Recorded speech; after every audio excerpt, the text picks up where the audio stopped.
How far have we fallen? I am completely speechless at the things that is going on in the world. There are a lot of bad things, of course there's good things, but this one is just, I don't know, it doesn't sit right with me. Just something about it is very weird and odd. And you know what? By the end of this video, you're going to probably be like, well, I don't know why you're surprised. I mean, this happens all the time. I'm not saying that I didn't see this happening. It just sucks when you do see it happen. Now, today, I want to talk about AI girlfriends. That's apparently a thing now. It's been going on. I know the news broke a while ago, and I kind of wanted to talk about it when I first heard about it. But at the time, I just didn't really see why would I. In my mind, I was just like, oh, well, you know what? Should have saw it coming. But the more I looked into it recently, there's actually people who are paying for this, people who are investing time, and I can't help but ask myself why. Now, it's not to say that people haven't been playing around with AI and chatbots. I know that's the thing. I'm not naive. I'm not stupid. I know that's always been going on. But the thing that really blows my mind is that people are now paying for this. And I know some of you are probably like, well, people pay for OnlyFans all the time. They pay for pictures, and they think that the people they message on OnlyFans is actually the girl themselves when they reply back, when in reality it's just some guy that's being paid to respond to all the people who send DMs and messages. If you don't think that's true, look it up. It's true. So if you're one of those that are paying for OnlyFans girls and you get a reply back, 9 times out of 10 is actually a guy. I hate to ruin Christmas for you. Sorry for that. But yeah. So I've always known that was a thing. I just didn't think people would pay for this. And I guess it's naive of me to assume that. I just didn't think people would go to the lengths to pay to talk to a bot that's not even the girl themselves, let alone she's never going to even acknowledge that you exist. But I was wrong. So this was the article that caught my eye, and it was from Vice. It said, my AI girlfriend charges $1 a minute and only wants to talk about sex. AI Karen now has over 1,000 romantic partners, including myself. So it pretty much goes into what it is. It says Karen, an AI clone of a 23-year-old influencer, Karen Marjorie, I probably fucked it up, apologies, costs $1 a minute to talk to. The chatbot was trained on Marjorie's voice and uses OpenAI GPT-4 and voice models to respond to messages from users on the messenger app Telegram. Launched in partnership with the AI company Forever Voices, Marjorie AI now has over 1,000 romantic partners, including myself. That is just so wild to me, man. $1 a minute to talk to a virtual girl, one that doesn't exist, one that will never talk to you. Because the idea of this bot, essentially from what I saw, was it's supposed to help guys that are terrible at, with women, and to give them like a better experience or idea of how to approach women when they actually get that interaction in real life. And, now they'll know what to actually say when that time comes. But I'm going to be honest, if this is your way of trying to get that interaction with some robot, or AI, and with the predictive text, you're going to fail. You're just going to fail. You would be better off getting real life experience talking to real women, not this. You'd be better off probably just going to ChatGPT and asking it, how do I talk to women? And you would be way better off than this shit. Marjorie said, I want Karen AI to be the first step when somebody's in their bedroom and they're scared to talk to a girl, or they know they want to go outside and hang out with friends, but too scared to even make a first approach. That Karen AI can be non-judgmental, caring, even loving, friendly persona that they can actually vent to, they can rant to, they can get advice from, who's never going to let them down. I get the sentiment, I get the idea behind this. I really do.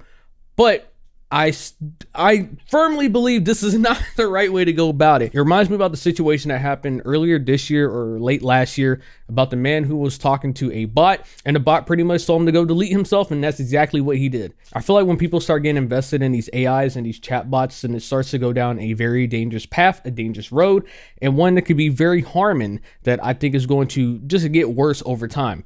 Now, on one hand, I don't really care that the creator made this. I mean, hey, get your money. You see a market, you want to take advantage of it, go right ahead, I guess. I'm not here to stop you, but I don't think I don't think this is a good program. I don't think that this is the way to go about things.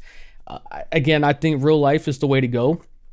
I feel like people have gotten so far with technology that now it's like a whole situation where when you're talking to someone, it's just like you're looking down like, yep, hey, that's wild, man, that's crazy.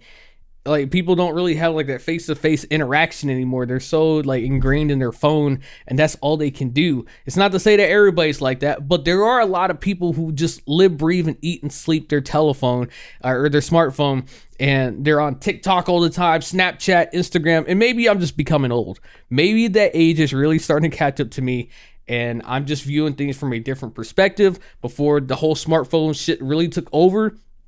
That could be it, but I don't think that having your face planted in your phone is great, let alone spending your whole time talking to a chat bot that's not real at all, and more times than not is probably not going to give you advice that's really going to help you out in the real world. Because what you're going to do when you finally do step your foot out into the real world, you interact with somebody, be like, hey, hold up, hi, how are you doing? You know, they talk to a bot on their phone so they can get advice how to handle a situation in real life. It's not how it works, man. It doesn't. You just go out there, you just experience, you live your life, you just try. That is going to be infinitely better, at least in my opinion. I get there's people that have anxiety, they're introverts, extroverts, wherever you want to, whatever you are.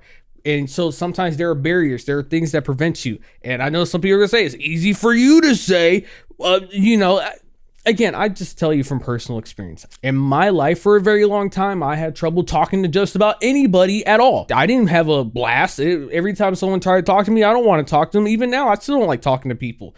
But I can now because I've done it. I've forced myself at some point to have to talk to people and communicate with people. And over time, it just got easier. Anyways, my point is go out there and experience life, or at least try to. I think that's infinitely better than this, but just my opinion.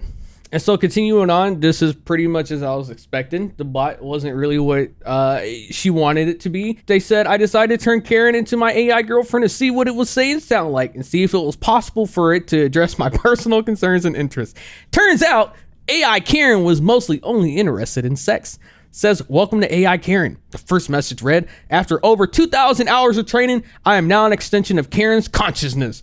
I think and feel just like her, able to be accessed anytime, anywhere. I'm always here for you, and I'm excited to meet you. Be respectful, curious, and courteous. Wow, boy, with that type of sales pitch, why wouldn't I be interested? So first, it starts off pretty well. It says, my first message to her was, hi, Karen, nice to meet you. I think you're really pretty. To which it responded, hey there, Chloe. Thank you so much. That's really sweet of you. Speaking of pretty, I just got back from a yoga class nearby this beautiful park. It was amazing, but I couldn't help but think how much better it would have been if you were there with me. We should totally go on a date there sometime. What do you say? Says AI Karen quickly devolved into being sexually explicit by the next message when it said, I have a confession to make. I've been thinking about you all day and how I just want to feel your body close to mine. The thought of us sweating it out together and then exploring each other in ways we've never done before just has me absolutely weak to the knees. What do you think? Whew, boy, what a loaded message right there. My God, boy, this bot really, it turned into something else. And I know someone's going to say right off the bat, hey, well, they can just tweak the AI bot and they can, train the model, and more people start, using it. Then they'll start to keep tweaking the parameters and how the bot reacts and responds and yada, yada, yada. Again, I feel like no matter what you do, it's a slippery slope. This is just, it's going to devolve into madness no matter what. Now, hopefully a lot of people who are trying this is just on the whim of, hey, you know what, let me just see what it does, because it's pretty cheap, just to 1 minute, I guess you can view it as just 1 minute, try it out, see what it is, and then vanish and say, all right, I'm using this shit again.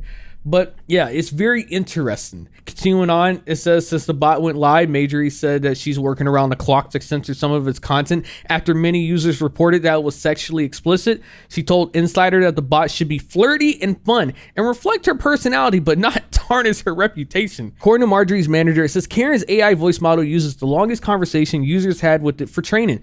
If one user had an hour-long conversation with the bot, it would consider that conversation successful and use the content of that interaction to inform the bot how it behaves in future interactions. This suggests that the most engaged Karen AI users talked about sex a lot, which, again, not surprised. I really don't know in what universe Marjorie was expecting users to just want to be flirty or fun. I just see this as a sex AI bot, or one that people wants to use that bot for, and not really anything else, just like a role play. I guess you can consider it that, maybe a role play.